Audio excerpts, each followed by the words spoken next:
నామానికి వందనాలండి. మీ అందరికీ కూడా నా వందనాలు. మరి ప్రార్థన చేసుకుందాం. వాక్యానికి వెళ్ళే ముందు మహాపరిశుద్ధుడా, మహాగరిడా, నీకు వందనాలు స్తోత్రాలు చెల్లించుకున్నాను రాజా. ఇదిగో గడిచిన ఆదివారం నుంచి నైనా ఈ ఆదివారం వరకు నైనా అయా మీ సజీవమైన రెక్కల చోటున అయా నన్ను ప్రభా సంఘ బిడ్డలందరినీ కూడా నాయనా నువ్వు ఎంతగానో ప్రభా ఇదిగో ఈ యూట్యూబ్ కార్యక్రమం చూస్తున్న ప్రతి బిడ్డని కూడా నువ్వు దర్శించి మాకు ఆయుష్ ఇచ్చి ఆరోగ్యం ఇచ్చినందుకు నీకు వందనాలు. మరలా మాకు ఆయుష్ ఇచ్చి ఇదిగో నేను స్తుతించడానికి నైనా నీ కృపనిచ్చినందుకు నీకు వందనాలు. ఇదిగో ప్రభా వాక్యానికి నిలబడినవన్నీ నువ్వు వాడిపోతండి. ఎంతమంది అయితే ఈ యొక్క యూట్యూబ్ ద్వారా చూస్తున్నారో ప్రతి బిడ్డతో ఇదిగో ఇప్పుడే నువ్వు మాట్లాడుతున్నావని నమ్మొచ్చున్నాను ప్రభా. ఇదిగో ఇక్కడ ఉన్న బిడ్డలు కూడా ప్రభా అయ్యా ఇదిగో ప్రభా నువ్వు మాట్లాడి బలపరచమని వచ్చినాను ప్రభా నీకు వందనాలు. అయ్యా ఇదిగో ప్రభా ఈ యొక్క కార్యక్రమం చూసిన ప్రతి బిడ్డని కూడా నువ్వు బలపరిచి నీ మాటల ద్వారా పట్టుకోమని యేసుక్రీస్తు నామమున అడిగి వేడుకుంటున్నాను తండ్రి. దేవునికి స్తోత్రం. హల్లెలూయా. వాక్యంలోకి వెళ్దామండి. యాకోబు రాసిన పత్రిక 1వ అధ్యాయము 16 నుంచి ఒకసారి అందించగలరా? యాకోబు రాసిన పత్రిక 1వ అధ్యాయము 16వ వచనం. నా ప్రియ సహోదరులారా మోసపోకుడి, శ్రేష్టమైన ప్రతి ఈవియు సంపూర్ణమైన ప్రతి వరమును పర సంబంధమైనదై జ్యోతిర్మయుడగు తండ్రి యొద్ద నుండి వచ్చెను. దేవునికి స్తోత్రం. హల్లెలూయా. ప్రియ సహోదరులారా, సహోదరి, ఇదిగో దేవుడు మనందరితో కూడా మాట్లాడుతూ ఉన్నాడు. ఏమనంటే ఇదిగో మోసపోవద్దంటున్నాడు. ఇక్కడ శ్రేష్టమైన ప్రతి ఈవి కూడా ఎక్కడి నుంచి వచ్చిందంట? పరలోకము నుంచి వచ్చిందంట. ఎవరి దగ్గర నుంచి? పరలోకమందు ఉన్న జ్యోతిర్మయుడగు తండ్రి దగ్గర నుంచి వచ్చిందంట. దేవునికి స్తోత్రం. హల్లెలూయా. ఈ లోకంలో మనం అంటాం కదా, పగలంతా కష్టపడి నేను సంపాదించాను, పగలంతా ఇదిగో నా కష్టము నాది అంటాము. కానీ దేవుడు అన్నాడు కదా, ఇదిగో పరమ నుండి నేను నిన్ను చూస్తేనే నువ్వు ఆశీర్వదించబడతావు, పరలోకము నుండి నేను నీకు ఈవులిస్తేనే నువ్వు దీవించబడతావు. నీది కాదు, నువ్వు కష్టపడటానికైనా నీకు ఆరోగ్యం ఇవ్వాల్సిందే. ఆరోగ్యం ఇవ్వకపోతే కష్టపడతారా? అది ఎక్కడి నుంచి వచ్చింది? పరలోకము తండ్రి దగ్గర నుంచి, కరుణామయుడైన యేసుక్రీస్తు వారి దగ్గర నుంచి నిన్ను ప్రతిరోజు కూడా ఆకాశము నుండి అంట నరులందరినీ చూస్తూ ఉన్నాడంటండి ఆయన. ఎక్కడి నుంచి? ఆకాశము నుండి నరులందరినీ చూసి జ్యోతిర్మయుడగు తండ్రి యొద్ద నుండి ప్రతి ఈవు కూడా మనకి అనుగ్రహించబడతా ఉంది. ఉదయాన్నే లేస్తూ ఉన్నాము, నాది నాది నాది అని వాగులాట్లాడుతున్నాము. కానీ దేవుడు ఏంటంటే ప్రతి ఈవు ఎక్కడి నుంచి వస్తుందంట?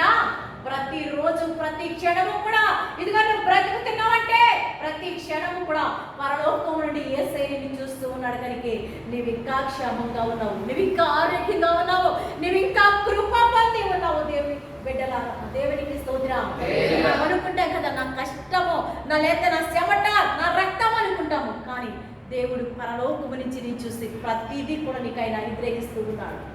ఈ లోకంలో మనకంటే మంచివారు, చాలా అందచందాలు కలిగిన వారు, ధనవంతులు ఇదిగో ఎక్కడిదక్కడే వదిలేసి వెళ్ళిపోయారు. కానీ నిజంగా ఎవ్వరు గుర్తించలేని మన జీవితాలు దేవుడు ఈరోజు ఒక గుర్తింపుగా మనకి ఇచ్చారు కదా. మన ఇంటి వారే ఇక్కడ ఎందుకు పరిచయం, వీడి బ్రతుకు అయిపోయింది అంటే అన్న ఓడి దేవుడి రోజు పరలోకము నుంచి ప్రతి వరము కూడా ఇచ్చి జ్యోతిర్మయుడు తండ్రి దగ్గర నుంచి పరలోకము నుంచి ప్రతిరోజు కూడా ఆయన మనకి ఏం చేస్తున్నాడా? అనుగ్రహిస్తూ ఉన్నాడు. దేవుడు అన్నాడు కదా, పనికిరాని వారిని వెర్రి వారిని పనికొచ్చే వారిగా నేను చేస్తాను.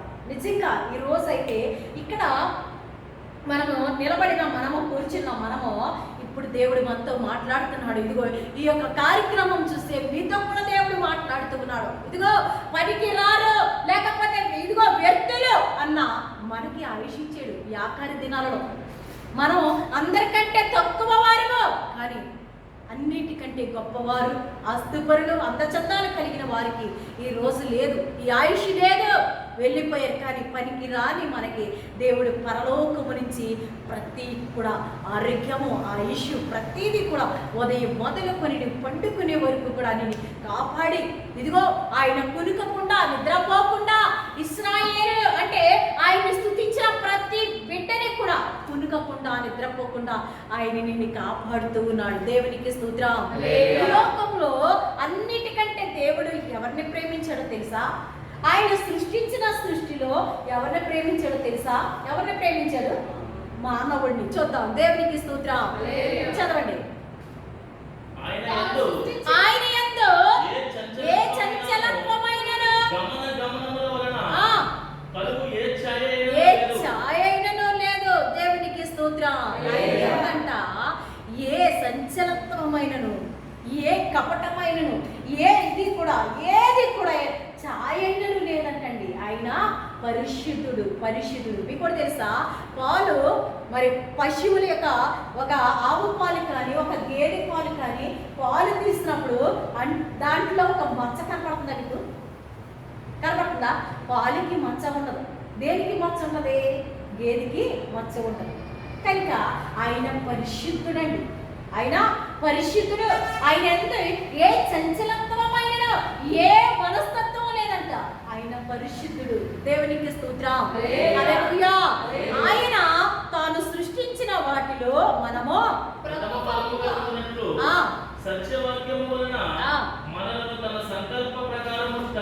చాలు. దేవునికి స్తోత్రం. హల్లెలూయా. హల్లెలూయా. ఇక్కడ ఒక మాట చెప్తా ఉన్నా మీకు. ఏమనంటే తాను సృష్టించిన వాటిలో ప్రథమ ఫలముగా సత్యవాక్యం బట్టి మానవుడిని ఏం చేశాడు? ఏమనుందట? కన్యను. దేవునికి స్తోత్రం. సృష్టిని కన్నాడు అని ఉందా? ఎవరిని కన్నాడు?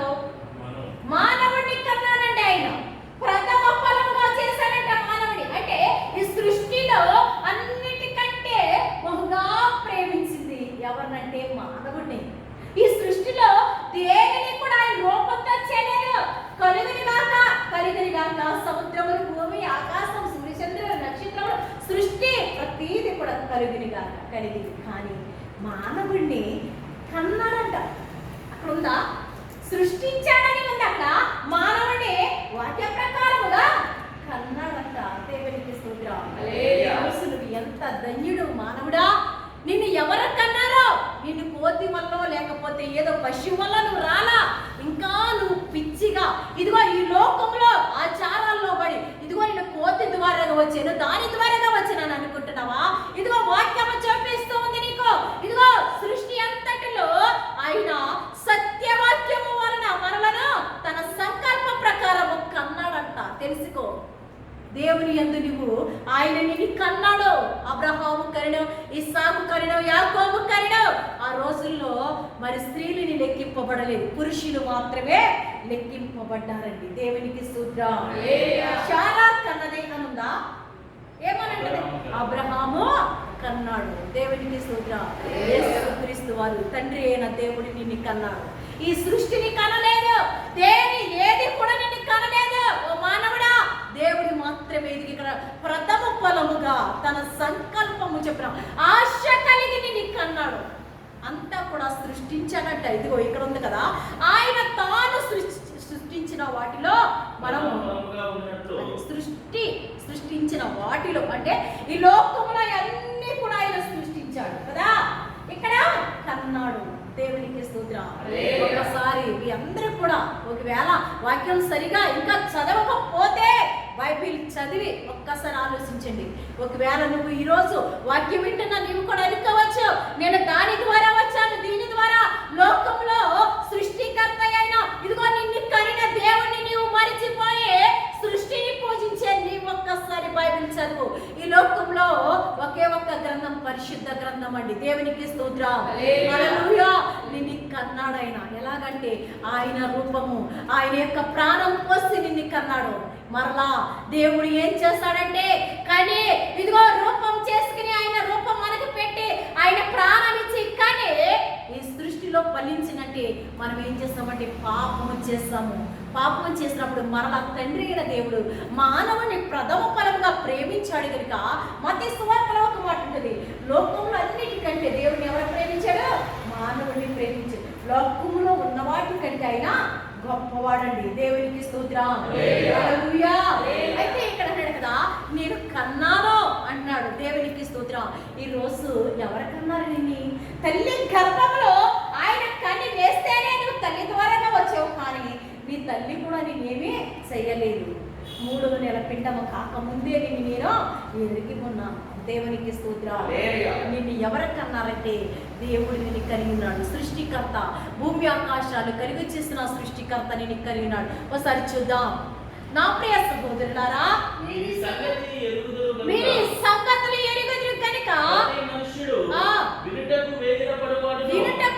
వేగిరపడువాడును, మాటలాడుటకు నిదానించుటకును, కోపించుటకు నిదానించువాడనై ఉండవలెను. చాలు. దేవునికి స్తోత్రం. నా ప్రియ సహోదరులారా, సంగమా, ప్రియ బిడ్డ, దేవుడు ఇక్కడ మనతో మాట్లాడుతూ ఉన్నాడు. ఏమనంటే, మీరు ఈ సంగతులు ఎరుగుదురు. నిజమే, యేసుక్రీస్తు వారి మన కొరకు ప్రాణం పెట్టారని దేవుడు మనం ఎప్పుడైతే బాప్తిసం తీసుకున్నాగా ఆయన సొంతమైపోయాము. ప్రధానము చేయబడిన వ్యక్తిని వండి మనం ప్రధానము అంటే, ఇప్పుడు ఈ లోకరీతిని మీకు ఉపమానం చెప్తా. ఒక పెళ్లి జరుగుతూ ఉన్నప్పుడు అక్కడ ప్రధానము చేయబడిన తర్వాత, ఆ ప్రధానము చేసిన తర్వాత చాలా మట్టికి పెళ్ళి అయిపోయినట్టే అంటారు కదా పెద్దలు. దేవునికి నువ్వు ప్రదానం చేయబడిన వ్యక్తులు. ఈ సంగతులు మనకి తెలుసు. దేవుడు పరిశుద్ధుడని ఓ ప్రియ క్రైస్తవుడా, వాక్యం చదివే నీకు ఇవన్నీ తెలుసు. ఇది ఇక్కడ కనుక ప్రతి మనుషుడు వినుటకు వేగిరపడాలంట. దేనిని వినుటకు వేగిరపడతామంటే, మనము ఏమి వినుటకు వేగిరపడతాం? చూడండి ఒకసారి. సీరియల్ చూడటానికి వేగిరపడతాం కదా, సీరియల్లో మాటలు వినటానికి వేగిరపడతాం. ఏదైనా ఈ లోకంలో వ్యర్థమైనది వినుటకు వేగిరపడతాం, కానీ సత్యవాక్యము, భూమి ఆకాశము గతించిపోయినా ఈ వాక్యం మాత్రము గతించిపోదండి. ఈ మాటలు వినుటకంట వేగిరపడాలంట. దేవునికి స్తోత్రం. దేవుని మాటలంట వినుటకు మనము వేగిరపడాలంట. వినుట వలన ఏమొస్తుందంటే విశ్వాసము వస్తుందండి. ఇప్పుడు నేనున్నాను, నేను ఒకప్పుడు విశ్వాసిని, నాకు అసలు ఏమి తెలియదు. ఒక విశ్వాసంగా ఉన్నప్పుడు ఒక సేవకుడి వాక్యం చెప్పినప్పుడు నేను వింటేనే నాకు అది అర్థమయ్యేది. నేను బైబిల్ ఎన్నిసార్లు చదివేదాన్ని, కానీ దానిని గ్రహించలేకపోయేదాన్ని. వినటం వలన వినాలంటండి. ఏం వినాలి? వ్యర్థమని కాదు వినేది, సినిమా పాటలు కాదు వినేది, సీరియల్ కాదు వినేది. ఏం వినాలి? సత్యవాక్యం వినాలంట. సేవకులు చెప్పినప్పుడంట వాక్యానికి వినుటకు వేగిరు. అక్కడ ఏమనుంది? వినువాడును పైకి చదువునా, ప్రతి మనుషుడు వినుటకు వేగిరపడును, చాలు. వేగిరపడాలంటండి. వినుటకు ఏం చేయాలంటే, మనం వాక్యం చెప్పినప్పుడు వింటేనంట విశ్వాసం వస్తుందంట. నేను కూడా వెనక ముందు నేను బైబిల్ చదివేదాన్ని కానీ నాకేం అర్థమయ్యేది కాదు. కానీ వాక్యాలు విన్నాక నాకు చాలా చాలా అర్థమవుతుంది. వినాలి. సేవకుడికి విశ్వాసకి చాలా తేడా ఉంటుంది. దేవుడు సేవకుడిని ఆత్మ ద్వారాగా వాడుకుంటాడండి. విశ్వాసులకి దేవునికి మధ్యవర్తి ఎవరో? సేవకుడు. దేవునికి స్తోత్రం. సేవకుల్ని సేవకుల్లాగానే చూడాలి. చాలా మంది సేవకుల్లాగా చూడరు. ఏదో చెప్తున్నాడే, ఇదిగో నీవు వింటున్నావు కనుక ఈరోజు వినే నీకు దేవుడు ఒక రోజు లెక్క అడుగుతాడు. వినుట, ఇదిగో చెప్పుట నా కుమారుడు నా కుమార్తె చెప్పింది, వినుట నీ బాధ్యత, వింటున్నావా అని దేవుడు నిన్ను లెక్క అడుగుతాడు. జాగ్రత్త. దేవుడు నీతో మాట్లాడుతూ ఉన్నాడు, జాగ్రత్త. ఇదిగో వినుటకు వేగిరపడాలంటే దైవ వాక్యము, సేవకుల వాక్యం చెప్పినప్పుడు పిల్లలతో ఆటలు, లేకపోతే ఫోన్లు, లేకపోతే వ్యర్థమైన అనాలోచన కాదు. ఇవేం చేయాలంటే వినాలి వాక్యాన్ని. వాక్యము వింటే ఖచ్చితంగా దేవుడి నీతో మాట్లాడతాడు. ఆ విన్న వాక్యాన్ని మరి దేవుని యొక్క మాటలో నెమరు వేసుకుంటూ ఉండాలంటండి. మరి వినుటకు వేగిరపడాలంట. ఇంకోటి చదువునా, ఇంకోటి ఉంది కదా, మాట్లాడుటకు నిదానించువాడును. చాలు. స్తోత్రం. ఏమవుందంటే వినాలంటండి, వినాలంట. దేవుని వాక్యము అలాగే సేవకుని చెప్పిన మాటలో వినాలంటండి, వినాలి. ఇంకోటి ఏంటంటే మాట్లాడుటకు నిదానించాలంట. ఏం చేయాలి? మాట్లాడుటకు నిదానించాలంటండి. నువ్వు ఈరోజు ఎంత మందిని నీ నోరి ద్వారా బాధ పెట్టుంటావో దేవుడు ఈ రోజు నీతో మాట్లాడుతున్నాడు. ఇదిగో మాట్లాడుటకు నిదానం ఉందా నీలో? సమాధానం ఉందా? ప్రార్థనకి వెళ్ళే నీవు, వాక్యం చెప్పే నీవు ఎంత ప్రార్థన చేసినా. సామెతల గ్రంథంలో ఒక మాట ఉంటుంది, మృదువైన మాట కోపాన్ని చల్లారుతుందట, క్రోధము కలిగిన మాట మనిషికి కోపాన్ని రేపుతుందంట. మాట్లాడుటకు నువ్వు నిదానించుతావా? ఈరోజు నీ భర్తతో నువ్వు మాట్లాడటానికి నిదానించి మాట్లాడతావా? నీ నోటిని, నీ సమాధానాన్ని, నోటి సమాధానాన్ని బట్టి నీకు సమాధానం అవుతుందని గ్రహిస్తున్నావా? నువ్వు ఎంత ప్రార్థన చేసినా నీ నోరు మాటలు తగ్గించుకోకపోతే దేవుడు ఈ రోజు నీతో మాట్లాడుతున్నాడు. ప్రియ బిడ్డ, మాట్లాడతాకే ఇదిగో నీతో మాట్లాడుతున్నాడు. నిదానించు, ఆలోచించు. నువ్వు ఏ మాట పడితే ఆ మాట అంటే నువ్వు ఎంత ప్రార్థన చేసినా అది వ్యర్థమే. ఏం మాట్లాడుతున్నావు ఒకసారి గ్రహించి నిదానించి మాట్లాడు. ఒకసారి ఆలోచించి మాట్లాడినప్పుడంట నీ నోటి, నీ సమాధానాన్ని బట్టి ఎదుటి వ్యక్తి దగ్గర నుంచి నీకు ఏమొస్తుంది? సమాధానం వస్తుంది. నీ యొక్క క్రోధాన్ని బట్టి ఎదుటి వ్యక్తికి ఏమొస్తుంది? కోపం వస్తుంది. నిదానించి మాట్లాడు. ఈ రోజు వరకు ఓకేనా? నువ్వు ఎలా మాట్లాడేవో, నువ్వు నీ భర్తతో, నీ భార్యతో, నీ బిడ్డలతో, సంఘముతో, సావుకులతో, నీ స్నేహితులతో ఎలా మాట్లాడేవో ఒకసారి ఆలోచించు. మాట్లాడుటకు నిదానించు, ఆలోచించు. ఏ మాట పడితే ఆ మాట వదలద్దు. వాడెంత బాధపడతారని నీ నోటి మాట ఒకసారి గ్రహించు. దేవుడు ఈ రోజులతో మాట్లాడుతున్నాడు, నిదానించు. ఇంకోటి ఏంటంటే కోపపడుటకు అమ్మా, కోపపడుటకు, పాపం పడుటకు కూడానంట నిదానించాలంట. మాట్లాడుటకు నిదానించాల, వినుటకు వేగులు పడాలట, మాట్లాడుటకు నిదానించాలట, పాపం పడుటానికి కూడా నిదానించు. ఏ మాట పడితే ఆ మాట వలన ఇదిగో వాళ్ళేదో అన్నారనేది నిజమో అబద్ధమో తెలుసుకోకుండా నువ్వు కోపం పడకు. ఇక్కడ పరిశుద్ధ గ్రంథం చెప్తుంది, పాప పడుటకు నువ్వు నిదానించు. పాపము పాపం అని తెలుసా మీకు? మీకు ఒక మాట చెప్తా. ఒక దైవజనులు ఒక మాట, ఒక వాక్యం ద్వారా ఒక మాట చెప్తా ఉన్నారు. ఒక దైవజనుడు అంట, ఒక దేశపు అంటే ఇతర దేశపు దైవజనుడు అంట, చాలా దేవుని యందు పరిశుద్ధిగా ఉండి దేవుని యందు ప్రతిరోజు కూడా ఉపవాసాలు చేస్తూ ఆయన ఎంతగానో అనేక మంది లక్షల ప్రజల్ని రక్షణలోకి నడిపించాడంటండి. దేవునికి స్తోత్రం. ఏం చేశాడు? లక్షల ప్రజల్ని రక్షణలోకి నడిపించాడంట. అందరూ ఆయన యొక్క బోధ వినిన ప్రతి ఒక్క సంఘము కూడా ఈ దేవుని యొక్క రాకడ సమయంలో ఎత్తబడిందంటండి. దేవునికి స్తోత్రం. ఆయన యొక్క రాకడలో ఎత్తబడిందంట. అయితే అందరి పేర్లు కూడా ఆయన చెప్పిన సంఘము విశ్వాసులందరి పేర్లు కూడా పిలవబడి అంట. అయితే సేవకుడు చాలా సంతోషిస్తాడంట, నా పేరు పిలుస్తాడు. అయితే దేవుడట ఇలా తీసిన బుక్ ఇలా మూసి, మరి దైవజనుడా నీ పేరు లేదని చెప్పినప్పుడు అప్పుడు చాలా ఏడుస్తున్నాడట. ఎందుకని అడిగితే ఆయన అంటాడట, నీకు ఒకళ్ళ మీద భూలోకంలో పగ ఉంది కనుక ఆ పగని నీవు వదిలిపోలేదు. నువ్వు అనేక మందికి ప్రయాసపడి అనేక మంది కొరకు ప్రయాసపడి అనేక మందిని రక్షించావు. నువ్వు రక్షించిన వాళ్ళందరూ కూడా పరలోకం వచ్చారు, కానీ నువ్వు పరిశుద్ధుడివే. కానీ ఒక చిన్న ఆ పగని నువ్వు వదులుకోలేవు. ఎన్ని మార్లు క్షమించాలి? 70 మార్లు. మత్తయి సువార్తలో కదా, ఎన్ని మార్లు క్షమించాలి ప్రభా అంటే 70 7 సార్లు అంట. అంటే నరుడికి ఆయుష్ ఇచ్చాడు దేవుడు 70 సంవత్సరాలు. బ్రతుకున్న నాలో కూడా క్షమించాలంట. దేవునికి స్తోత్రం. కోపించుట కంట మరి నిదానించాలంట. చూసావా, ఈ కోపము పరలోకానికి వెళ్ళకుండా చేసేసింది. ఈరోజు నీ కోపం వల్ల మరి నీకున్న ఒక నిన్ను ప్రేమించేవారు కూడా నీ నోటి మాటలు బట్టి నీ కోపం వల్ల దూరం అయిపోతున్నారు. కోపము చాలా పాపం తెలుసా? నీ కోపం వల్ల ఏం చేస్తున్నావో నీకే తెలియదు. ఆ యొక్క దైవజనుడు అంత పరిశుద్ధులైంది ఆ చిన్న కోపం వల్ల పరలోకం వెళ్ళలేకపోయాడు. చూసావా, ఈరోజు దేవుడు నీతోనే మాట్లాడుతున్నాడు. ప్రియ బిడ్డ, ఆ కోపాన్ని తీసుకోమంటున్నాడు. నీలో ఉన్న కోపాన్ని తీసేసుకోమంటున్నాడు. ఈరోజు నీ కుటుంబంలో లేకపోతే నీ పొరుగు వారి మీద, నీ శత్రువులు కోపం దేవునికి కలుసావు, దేవునికి విరుద్ధం అండి. చదవండి అది ఒక మాట. ఎందుకంటే నరుని కోపము దేవుని నీతిని నెరవేర్చదు. చూసారా, నరుని కోపం అంట దేవుని దగ్గరికి మనల్ని వెళ్ళకుండా చేసేస్తుందంట.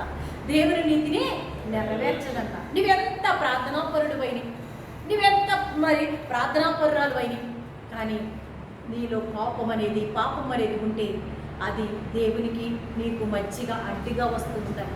కనుక ఈరోజు నీకు ఎవరి మీదైనా కోపం ఉంటే, ఎవరి మీదైనా పగ ఉంటే దాన్ని వదిలేసుకో. దేవా, ఇంతవరకు నేను తెలియక ఒకవేళ నేను ఇంతవరకు ప్రభా నేను పగ సాధించేనేమో, నీ కార్యం నేను నెరవేర్చలేకపోయినయ్యా, నీ రీతిని నేనైనా నా కోపం వల్ల నీకు దగ్గర అవ్వలేకపోయాను ప్రభా అని ఆ కోపాన్ని విడిచిపెట్టి ప్రార్థన చేయి. దేవుడు అంటాడు కదా మత్తయి సువార్తలో, ఇదిగో నీకు ఎవరి మీదైనా విరోధం ఉన్న ఎడల నీ యొక్క అర్పణని అక్కడ విడిచిపెట్టి ముందు వాళ్ళకి వెళ్ళి క్షమాపణ చేపప్పుడు నీ గురించి అర్పణ వేయంటున్నాడు అని దేవుడు. అసలు ఆయన అన్నాడు కదా, ఈ లోకంలో మంచి వారిని చెడ్డవారిని నేను ప్రేమిస్తానన్నా. అంత ప్రేమమూర్తి అయి ప్రార్థన చేస్తే మనకి ప్రేమ లేకపోతే వ్యర్థం అంటున్నాడు. చదివినాను అది ఒకసారి. అందుచేత సమస్త కల్మషమును విర్రవీగుచున్న దుష్టత్వమును మాని లోపల నాటబడి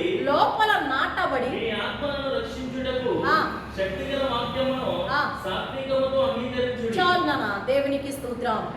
అందుచేత సమస్త కల్మషమును విర్రవీగుచున్న గర్వాన్ని మాని నాటబడి మీ ఏంటది లోపల నాటబడి మీ ఆత్మను రక్షించుటకు శక్తి గల వాక్యమును సాత్వికముతో అంగీకరించాలంట. దేవునికి స్తోత్రం. హల్లెలూయా. సమస్తమును మనలో ఉన్న కల్మషాన్ని విడిచిపెట్టుకోవాలి. ప్రియ బిడ్డ, ప్రార్థనకి వెళ్ళే మనము, వాక్యం చెప్పే మనము కల్మషాన్ని విడిచిపెట్టుకోవాలి. ప్రార్థనకి వెళ్ళే మనము దేవుని స్తుతించి అన్ని తెలిసిన మనమే విర్రవీగుచున్న ఈ దుష్టత్వమును విడిచిపెట్టుకోకుండా ఉంటే నిన్ను చూసి ఎవరైనా మారతారా? నిన్ను చూసి ఎవరైనా మందిరానికి వస్తారా? ఓ సేవకుడా, గర్వంగా ఉంటే విశ్వాసులు ఎలా వస్తారు? ఓ విశ్వాసి గర్వంగా ఇదిగో విర్రవీగుచున్న ఈ దుష్టత్వం మనలో ఉంటే సంఘం ఎలా అభివృద్ధి అవుతుంది? కనుక దేవుడు అన్నాడు కదా, కల్మషాన్ని మనలో ఉన్న ఇగో ప్రతిదీ కూడా ఈ లోకపు మరి ఈ యొక్క ఆచారాలు, ఈ లోకపు చేదైన ఈ యొక్క ఆలోచనలు, అలవాటులు అన్నీ కూడా మానికిని లోపల నాటబడిన ఏంటది లోపల నాటబడి మీ ఆత్మలను రక్షించుటకు చాలా దేవునికి స్తోత్రం. లోపల నాటబడాలంటండి. చెట్టి పైన పాతుతాం కదా, పైన పాతని చెట్టి వెంటనే ఏమవుతుందంటే ఏదో వికసించినట్టుగా అలా కనపడతా ఉన్నది. అది మూడో రోజుకి ఏమవుతుందంటే దాని వేర్లు ఎక్కడున్నాయి? లోపల లేవు. ఎక్కడా? పైనే ఉన్నాయి. కనుక అది మూడో రోజుకి ఎండిపోతా ఉంది. కానీ లోపల నాటబడిన చెట్టంట గాలి తుఫానులు వచ్చినా, ఇంకా అనేకమైనవి వచ్చినా అది కూలిపోయే అవకాశమో లేదు. ఎందుకంటే దాని వేర్లు లోపలకంట నాటబడి. నీ ఆత్మీయ జీవితం ఈ రోజు ఎలా ఉంది? లోపల ఉన్నదాని ఆత్మీయ జీవితము లోతుగా ఉందా? లేకపోతే మందిరములో ఒకలేగా, లేకపోతే ఇంటి దగ్గర ఒకలేగా ఉంటున్నావా? లోపల నాటబడిన మీ ఆత్మల్ని రక్షించుకోమంటాడు. మీ ఆత్మలకే ఏమంటాడు? అందించండి. మీ ఆత్మలకే రక్షించుటకు శక్తిగల వాక్యమును దేవునికి స్తోత్రం. హల్లెలూయా. లోపల ఉండాలంటండి. విశ్వాసం అనేది లోపల. ఏదో పాస్టర్ ఎదురుకుండా, పాస్టర్ గారు ఎదురుకుండా వందనాలమ్మా ఏదో బయట వస్త్రాలు వేసుకుని, లేకపోతే ఏదో చర్చిలోకి లేక బయటకు లేక అలా ఈరోజు నువ్వు నటిస్తే దేవుడు అన్నాడు కదా, ఇదిగో వ్యభిచారికైనను స్థానం ఉంది కానీ వేషధారికి స్థానం లేదంటున్నాడు.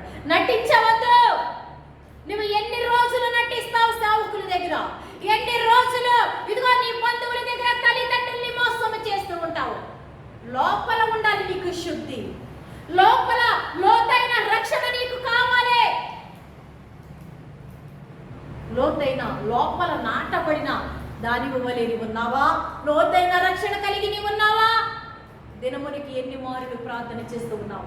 ఎన్ని శ్రమలు వచ్చినా, ఎన్ని కష్టాలు వచ్చినా, దానియేలుని సింహపు గుహలో వేసినా భయపడలేదు. ఎందుకంటే లోపల రక్షణ, లోతుగా తన రక్షణ పాతబడి ఉన్నది. ఈరోజు నీ రక్షణ ఎలా పాతబడి ఉన్నది? మనుషులు ఎదురుగుండా నాది రక్షణ, లేకపోతే నువ్వు విశ్వాసము కలిగే దానియేలులాగా ధైర్యంగా ఉన్నావా? దేవుని నామం గొప్పది. ఈరోజు దేవుడు అడుగుతున్నాడు నిన్ను, ఇదిగో మందిరంలో ఒకలేగా, బయట ఒకలేగా, ఇంటిలో ఒకలేగా ఉండద్దు. ఓ యవ్వన బిడ్డలారా, తల్లిదండ్రులే బాధ పెడుతూ తల్లిదండ్రుల దగ్గర మంచిగా ఉండి బయట ఇష్టానుసారంగా జీవిస్తున్నారేమో. దేవుడు అంటాడు కదా, ఇదిగో నేను చూస్తూ ఉన్నా నీ జీవితాన్ని. లోపల నీ హృదయం ఎలా ఉంది? నీ లోపల చేదైన వేరులు ఇంకా ఉన్నాయా? పగ, ప్రతీకారము, పాపపు ఆలోచనలు, పాపపు చూపు, పాపపు మాటలు నీ లోపల ఉంటే ఈ రాత్రి అవన్నీ కూడా వదులుకోమంటున్నాడు దేవుడు. లోపల మారాలంటే నీవు, దేవుడు అంటున్నాడు కదా, సమూయేలు పై రూపాన్ని కాదు నేను చూసేది, హృదయాంతరంగాలను ఎరిగిన దేవుడు అంటున్నాడు. దేవుడు పై రూపం చూడు, నీ హృదయాన్ని నీ లోపల చూస్తూ ఉన్నాడు దేవుడు. ఈరోజు నీ లోపల చూస్తూ ఉన్నాడు. చదివినారది? మీరు వినువారు మాత్రమే ఉండి, పై చదువు కొద్దిగా. లోపల నాటబడి ఎన్నది నానా? లోపల నాటబడి ఆత్మను రక్షించుటకు శక్తిగల వాక్యమును సాత్వికముతో అంగీకరించు. దేవునికి స్తోత్రం. ఆత్మలకి బలము ఏది చెప్పండి? మనము దేవునిలో బలముగా ఉండాలంటే శక్తి గల వాక్యము వినాలి. శక్తి గల వాక్యం వినాలి. మనం బలంగా ఉండాలి. లోకంలో పడిపోకూడదు, జారిపోకూడదు, దుష్టిని సంబంధులుగా ఉండకూడదంటే నీవు ఏం వినాలంటే దినదినము దేవుని యొక్క సత్య శక్తి కలిగిన వాక్యము ఎలా వినాలి? సాత్వికముతో వినాలి. అబ్బే, సాత్వికంతో సీరియల్ చూస్తారండి. ఓర్పుతో కూరగాయలు కోసేటప్పుడు కూడా సీరియల్ చూస్తూ ఉంటారు. కానీ దేవుని వాక్యం ఓర్పు కలిగి ఉంటున్నావా? ఆ యొక్క యూట్యూబ్లో అన్ని నొక్కుతా నీవు ఓర్పు కలిగి కనీసం ఒక 10 నిమిషాలైనా ఈ వాక్యాన్ని వింటున్నావా? శక్తి కలిగిందంటండి. ఆత్మను రక్షించే శక్తి కలిగిన వాక్యము నువ్వు ఎలా వినాలో తెలుసా? సాత్వికముతో. ఒక మాట ఉంటుంది దేవుని గ్రంథంలో, వారు ప్రార్థన విసుగగా ప్రార్థన చేయుచున్నవారిని. విసుగగా దేవుని ప్రార్థన చేసేటప్పుడంట విసక్కుండా ఎంతో ప్రార్థన చేయాలంటండి. ఎంతో తండ్రి అయిన దేవుడు నీ కొరకు నా కొరకు ప్రాణం పెట్టిన యేసుక్రీస్తువే సమయము అసమయం అని కాకుండా అస్తమాటు దూరముగా వెళ్ళి ప్రార్థన చేసేవాడైనా. ఈరోజు నువ్వు చేస్తా ఉన్నావా? శక్తి గల వాక్యాన్ని నువ్వు కనీసం సీరియల్కి, ఆటలకి, ఇట్లకి సమయం ఇస్తున్నావు. కానీ ఈరోజు నువ్వు దేవుని సత్యవాక్యాన్ని సాత్వికంతో వింటున్నావా? నువ్వు దేవుడు ఈరోజు నీతో మాట్లాడతాడు. సాత్వికంతో వినాలంటండి. వాక్యాన్ని వినాలి. వాక్యాన్ని వినాలి. వినుట వలన విశ్వాసం కలుగుతూ ఉంది. ఎలా వినాలి? సాత్వికంతో వినాలి. చాలా హృదయం అంతా కూడా దేవుని మందిరంలో ఎలా అంటే అన్నావలే దేవుని హృదయము మరి సన్నిధిలో దేవుని యొక్క మందిరంలో నీ హృదయం కుమ్మరించి దేవుని యొక్క మాటలో ఈనాలండి. దేవునికి స్తోత్రం. దేవుని వాక్యము నీవు విన్న ఎడలా నీకు శక్తి. దేవుని యొక్క మాటలు వినటం వలన నీకు బలము. దేవుని యొక్క మాటలు వినటం వలన ఇదిగో నీవు నీ కుటుంబముని కూడా రక్షణ పొందుతారు. ప్రియ బిడ్డ, ఇదిగో ఎవరి వలన ఎవరికి రక్షణ వచ్చింది? ఇదిగో అపోస్తలుడైన పౌలు గారు చెరసాలలో ఉన్నప్పుడు ఎవరికి వచ్చింది రక్షణ? దేవునికి స్తోత్రం. పౌలు గారి మాటలు ఈయనే వెంటనే ఆ యొక్క అధికారి రక్షణ పొందాడు. దేవుని యొక్క మాటలు వినటం వలన నీ జీవితానికి ఆరోగ్యము, నీ జీవితంలో ఇదిగో నీ దీపం ఆరిపోకుండా రక్షణ. ఈరోజు దేవుడిని నన్న వాక్యం అంట ఇదిగో సాత్వికముతో వినాలంట. చదువది. మీరు వినువారు మాత్రమై ఉండి, వినువారు మాత్రమై ఉండే మీరు మోసపుచ్చుకొనకుండా వాక్య ప్రకారముగా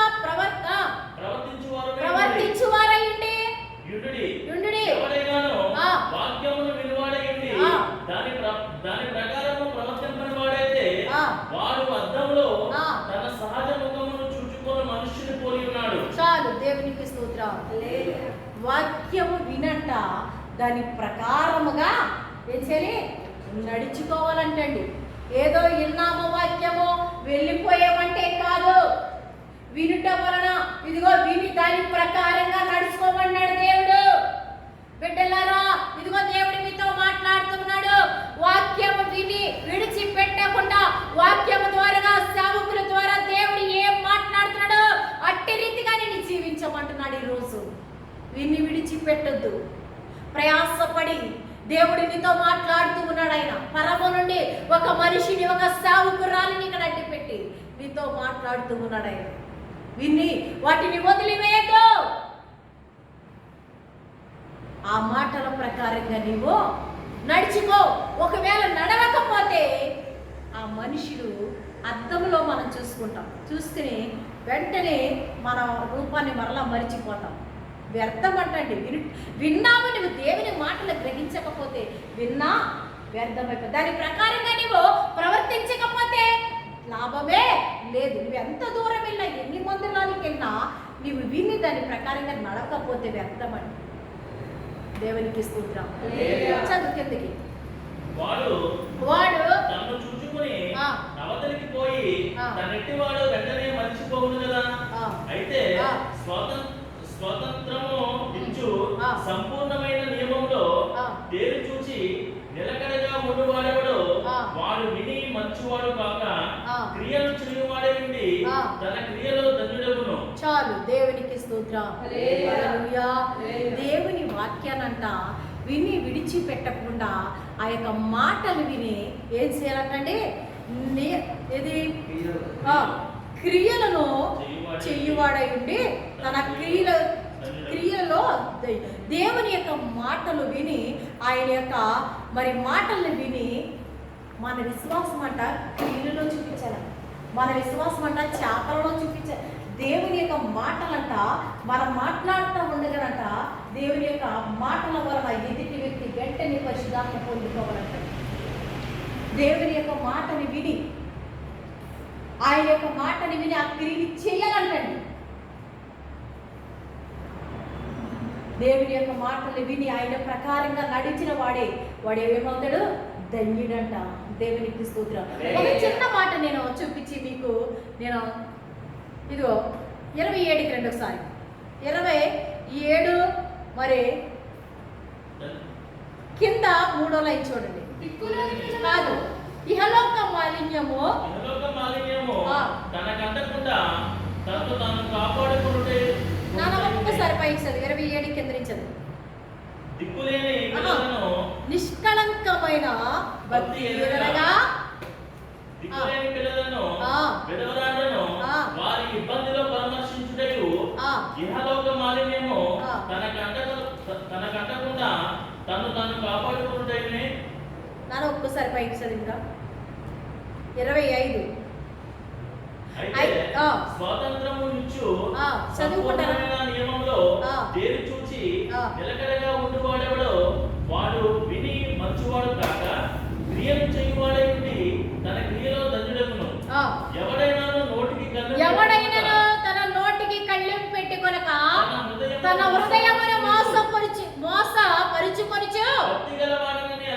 భక్తి గలవాడినని అనుకొనిన యెడల వ్యర్థమే. దేవునికి స్తోత్రం. ఇదిగో ఇక్కడ దేవుడు మాట్లాడుతున్నాడు. ఎవడైనా తన నోటికి కళ్ళెము పెట్టుకొనక తన హృదయమును మోసపరుచుకొనుచు నేను భక్తి గలవాడిని అనుకుని యెడల వారి భక్తి వ్యర్థం. ఫస్ట్ ఏం పెట్టుకోమన్నాడు దేవుడు?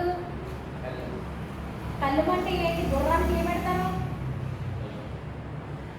నోటికంట ఏమి మాట్లాడుతున్నామో మాట్లాడుట కంటే నిదానించాలంట. ప్రతి వాడు కూడానంట నోటికి ఏం పెట్టుకోవాలంట? కళ్ళెము పెట్టుకోవాలంట. కళ్ళెము పెట్టుకోకుండా నేను భక్తి గలవాడినని చెప్పుకొని చిన్న వాని భక్తి ఏమవుతుంది? వ్యర్థమంట. నోటికి ఏం పెట్టుకోవాలి? కళ్ళు. జాగ్రత్త. నీ పెదవులు ఎవరిని బాధ పెట్టదు. అబద్ధపు మాటలు, మోసపు మాటలు మాట్లాడవద్దు. నీ నోటికి కళ్ళెము పెట్టుకో. దేవుని యొక్క మాట రెండంచెలు గల కత్తి. జాగ్రత్త. దేవుడు నీతో మాట్లాడుతున్నాడు ప్రియ బిడ్డ. నీ నోటికి ఎల్ల వేళలో కూడా ఇదిగో త్వరగా మాట్లాడటకు, అతులుపడి మాట్లాడటకు, కోపపడటకు, ఎదుటి వారి మీద నిందలేటకు త్వరపడవద్దు. నీ నోటిని జాగ్రత్తగా కాచుకో. నీ నోటి మాటలను బట్టి ఇదిగో నువ్వు ఎంత పరిశుద్ధుడైనా నీ యొక్క నోటి విస్తారమైన ఆ యొక్క పాపపు మాటలను బట్టి దేవుడు అన్నాడు కదా, వ్యర్థం అంటున్నాడు. నీ భక్తి వ్యర్థమే. నీ నోరిని కాచుకోలేకపోతున్నా. నువ్వు దినమెల్లా మోకాళ్ళ మీద నా ప్రయోజనం లేదు. నీ నోరిని కాచుకో. నువ్వు జాగ్రత్తగా ఎవరికి ఎలా మాట్లాడతావు అంటూ ఉన్నాడండి. ఇదిగో ఇక్కడ కిందను కాపాడుకుని వలెను. దేవునికి స్తోత్రం. హల్లెలూయా. ఈ లోకపు మాలిన్యము, ఈ లోకపు ఈ లోకంలో బ్రతుకుతున్నాం కనుక మన యొక్క ఈ లోకంలో ఏ అయితే చేయకూడదో అవన్నీ కూడా చేయకుండా మన యొక్క బ్రతుకుని కాపాడుకుని ఉంటే, ఇక్కడ అన్నాడు కదా, తన్ను తాను కాపాడుకున్నటయే దేవునికి ఇష్టం అంటాడు. మనం కాపాడుకోవాలి. ఎదుటి వ్యక్తుల్ని ఏళ్ళెట్టి చూపించడం కాదు. ఎదుటి వ్యక్తులకి అది ఉంది, అతను ఇది చేస్తున్నాడు, ఇది చేస్తున్నాడు, ఆమె ఇది చేస్తున్నాడని చూపించడం కాదు. నువ్వు ముందు నీకు నువ్వు కాపాడుకో. నీ పెదవుల్ని కాచుకో. నీకు నువ్వు జాగ్రత్తగా మాట్లాడుతూ నేర్చుకో. నీకు నువ్వు జాగ్రత్తగా వింటావు నేర్చుకో. విన్న దాన్ని మర్చిపోకుండా నెమరు వేసుకుంటావు నేర్చుకో. పరిశుద్ధాత్మ దేవుడి నీతో మాట్లాడుతున్నాను. మోకరించినట్లయితే ప్రార్థన చేసుకున్నాం. ప్రియ బిడ్డ, ఈరోజు దేవుడి నీతో మాట్లాడుతూ ఉన్నాడు కనుక ఇదిగో ప్రార్థనలో ఎక్కివిద్దాం. ఈ యొక్క పరిచర్య కొరకు మీ అందరూ కూడా ప్రార్థన చేయండి. ప్రార్థన చేసుకుందామండి. ప్రార్థన చేసుకుందాం. ఈ పరిచర్య కొరకు ప్రార్థన చేసుకుందాం. విజయ్ కుమార్ ప్రార్థన చేయండి. ప్రార్థన చేసుకుందాం. స్తోత్రం స్తోత్రం స్తోత్రం. స్తోత్రం స్తోత్రం స్తోత్రం స్తోత్రమయా. స్తోత్రం ప్రభువా. స్తోత్రం స్తోత్రం స్తోత్రమయా. మహాపరిశుద్ధుడును మహాగణుడును ప్రేమ కలిగిన మా తండ్రి, మీకే స్తుతులు స్తోత్రములు నాయన. అయా ఇదిగో ప్రభు, అయ్యా ఆరాధనలో ప్రభు, అయా మాతో స్పష్టంగా మాట్లాడినందుకు వందనాలు తెలియజేసుకుంటా ఉన్నాము తండ్రి. అయా ఇదిగో ప్రభు, మా ఆత్మీయ తల్లి ద్వారా ప్రభు, అయా ఇదిగో ప్రభు, మీ వాక్యం ద్వారా మాతో మాట్లాడినందుకు వందనాలు తెలియజేసుకుంటా ఉన్నాం ప్రభు. అయా ఇదిగో ప్రభు, నాయన, అయా ఇదిగో ప్రభు చేస్తే మాట్లాడుటకు మేము నిదానించి మాట్లాడే కృపను మాకు దయచేయండి ప్రభు. అయా ఇదిగో ప్రభు, కోపించుటకు నిదానించి ఇదిగో ప్రభు ఉండే కృపను మాకు దయచేయమని అడుగుతున్నాం తండ్రి. అయా ఇదిగో ప్రభు, మీ వాక్యము వినుటకు వేగిరపడే కృపను మాకు దయచేయమని అడుగుతున్నాం తండ్రి. అయా ఇదిగో ప్రభు యేసయ్యా నాయన, మా క్రియల్లో మేము ధన్యుడి కింద ఉండే కృపను దయచేయమని అడుగుతున్నాము తండ్రి. అయా మీ వాక్యం ద్వారా మాతో మాట్లాడినందుకు వందనాలు తెలియజేసుకుంటా ఉన్నాం ప్రభు. అయా ఏం మాట్లాడుతున్నామో ప్రభు మేము ఆలోచించుకుని నిదానించుకుని ప్రభు అయా మాట్లాడే కృపను మాకు దయచేయమని అడుగుతున్నాము తండ్రి. అయా మీ వాక్యం ద్వారా ఇంకా మమ్మల్ని సరిచేయమని అడుగుతున్నాము తండ్రి. అయా ఇదిగో ప్రభు, ఇహలోక మాలిన్యము మాకు అంటకుండా ప్రభు, అయా ఇదిగో ప్రభు మమ్మల్ని మేము శుభ్రపరచుకుని నాయన, అయా ఇదిగో ప్రభు మమ్మల్ని మేము సరి చేసుకునే కృపను మాకు దయచేయమని అడుగుతున్నాము తండ్రి. అయా ఇదిగో ప్రభు మీ వాక్యం ద్వారా ఇంకా సరిచేయమని అడుగుతున్నాము తండ్రి. అయా ఈ వాక్యాన్ని విని మమ్మల్ని మేము సరి చేసుకునే కృపను మాకు దయచేస్తున్నందుకు వందనాలు తండ్రి. అయా ఇదిగో ప్రభు ఆత్మీయతని బలముగా నిలబెట్టినందుకు వందనాలు తండ్రి. మీ ఆత్మతో నడిపించినందుకు వందనాలు ప్రభా. ఇంకా మీ వాక్యం అనే వరముతో నింపమని అడుగుతున్నాము తండ్రి. ఇంకా మీ పరిశుద్ధాత్మతో నింపమని అడుగుతున్నాము తండ్రి. అయా ఇదిగో ప్రభా మీ ద్వారా ఇంకా అనేక ఆత్మలను రక్షించే కృపను మా ఆత్మీయతని దయచేయమని అడుగుతున్నాము నాయన. అయా ఇదిగో ప్రభా మా అపోస్తల సహవాస ఇదిగో ప్రభా సంఘంలో జరుగుతున్న ప్రభా ప్రతి పరిచర్యని ఆశీర్వదించమని అడుగుతున్నాము తండ్రి. ప్రతి పరిచర్యని దీవించమని అడుగుతున్నాము తండ్రి. అయా ఇదిగో ప్రభా మా సంఘంలో జరుగుతున్న ప్రతి పరిచర్యను కూడా ప్రభా అయా ఇదిగో ప్రభా నాయన అభివృద్ధి పరిచి విస్తరింపజేసి విశాలపరచమని అడుగుతున్నాము తండ్రి. అయా మీ కృపతో నింపమని అడుగుతున్నాము నాయన. అయా మా ఆత్మీయ కుటుంబానికి జ్ఞాపకం చేసుకోండి నాయన. అయా ఇదిగో ప్రభా ఇంకా మీలో వర్ధిల్లే కృపను దయచేయండి ప్రభా. అయా ఇదిగో ప్రభా అనేక సంఘాలు కట్టే కృపను దయచేయమని అడుగుతున్నాము తండ్రి. అయా ఇదిగో ప్రభా మా కోసం సహవాసం కోసం సంఘానికి జ్ఞాపకం చేసుకోమని అడుగుతున్నాము తండ్రి. అయా సంఘం అంతటిని కూడా నేను ఆశీర్వదించమని అడుగుతున్నాము తండ్రి. అయా ఇదిగో ప్రభా సంఘానికి వస్తున్న ప్రతి ఒక్కరు నాయన అయా మీకు సాక్షులు ఉండే కృపను దయచేయమని అడుగుతున్నాము తండ్రి. అయా మా సన్నిధి నిండా ప్రభా మీ ఆత్మతో నింపమని యేసు నామమున అడుగుచున్నాము తండ్రి. ఆమేన్. వాక్యాన్ని విన్న మీ అందరికీ కూడా ప్రభు అయిన యేసుక్రీస్తు నామములో వందనాలు తెలియజేసుకుంటా ఉన్నానండి. ఈ యొక్క వాక్యాన్ని విని అనేక మందికి షేర్ చేయండి. అదేవిధంగా మా అపోస్తల సహవాసంలో జరుగుతున్న ప్రతి పరిచర్య కోసం కూడా మీరు అనుదిన ప్రార్థనలో ప్రార్థన చేయవలసిందిగా కోరుచున్నామండి. అదేవిధంగా ఈ ఛానల్ని అపోస్తల సహవాసం ఛానల్ని సబ్స్క్రైబ్ చేయవలసిందిగా ప్రతి ఒక్కరిని ప్రేమపూర్వకంగా కోరుకుంటున్నాం.